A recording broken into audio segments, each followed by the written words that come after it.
सांगितलं की 1,500 रुपयामध्ये आम्हाला या पास मिळाल्या आणि आतमध्ये आलेले आहेत। बाहेर जर पासचा जर बाजार होत असेल तर उद्या अतिरेकी येतील, नक्षलवादी इथे येतील। विधान भवन परिसरामध्ये येण्यासाठी माझे 2 कार्यकर्ते गेटवर सकाळपासून संध्याकाळी 6 वाजेपर्यंत थांबून होते। सभापतींकडे पाससाठी दिलं, पास मिळाले नाही।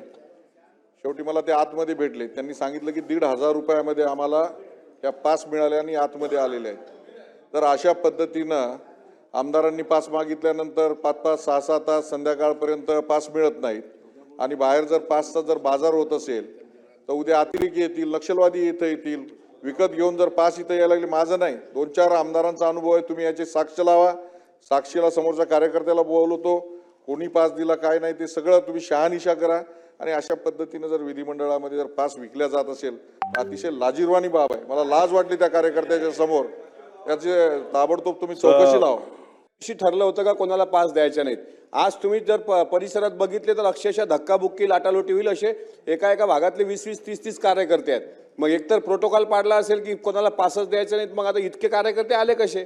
आणि जे सन्माननीय सदस्य हेमंत पाटील साहेबांनी निदर्शनास आणून दिलेलं आहे ती बाब अत्यंत गंभीर आहे, याची दखल घेतली पाहिजे। याची मी सचिवालयाने याची चौकशी करावी आणि ज्या पद्धतीने पाटील साहेबांनी सांगितलेलं आहे की ते प्रूफ करून द्यायला तयार आहे, त्याच्यावरती जो कोणी अधिकारी अशा पद्धतीने विकत असेल त्याच्यावर कारवाई सुद्धा करावी।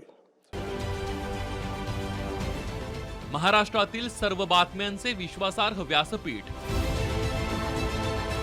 सकाळच्या सर्व सोशल मीडिया प्लॅटफॉर्मला लाईक, फॉलो आणि सबस्क्राईब करा।